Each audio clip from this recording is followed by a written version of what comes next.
বর্ণাঢ্য শোভাযাত্রা এবং লোকজ মেলা সহ নিজস্ব ঐতিহ্যবাহী সাংস্কৃতিক অনুষ্ঠানের মধ্য দিয়ে পাহাড়ি জনগোষ্ঠীর বর্ণিল বর্ষবরণ উদযাপন। এতে বিভিন্ন সামাজিক সংগঠন এবং বিভিন্ন বয়সের পাহাড়ি বাঙালি অংশ নেন। সহকর্মীদের তথ্য এবং ছবিতে প্রতিবেদন।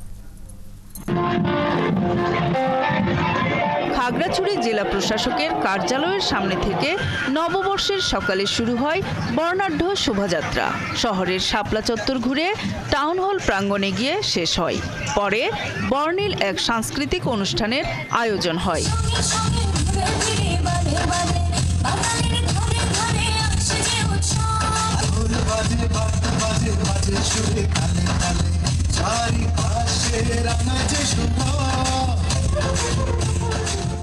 এদিকে রাঙামাটিতে আনন্দ শোভাযাত্রা ও লোকজ মেলায় উৎসবে মেতে ওঠে পাহাড়ের বিভিন্ন জাতিগোষ্ঠীর মানুষ। ভালো লাগছে আজকে নববর্ষের দিনে। আজকে আমরা বিভিন্ন জায়গায় ঘুরবো, এরপরে আমাদের ঘরে যারা বড়রা আছে তাদেরকে প্রণাম করে তাদের আশীর্বাদ নিই। এরপরে সবাই মিলে পানি খেলা খেলি। অন্যদিকে বান্দরবানে মারমাদের প্রধান ধর্মীয় ও সামাজিক উৎসব এই বর্ষবরণ। নানা আয়োজনে জাঁকজমকভাবে দিনটি উদযাপন করেছেন তারা।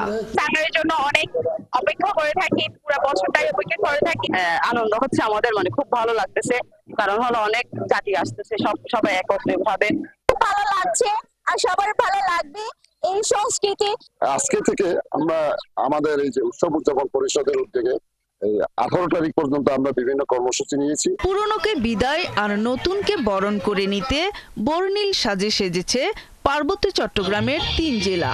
উৎসবের রং লেগেছে পাহাড়ি গ্রামগুলোতে। নূর তাজমিন নীর, 71।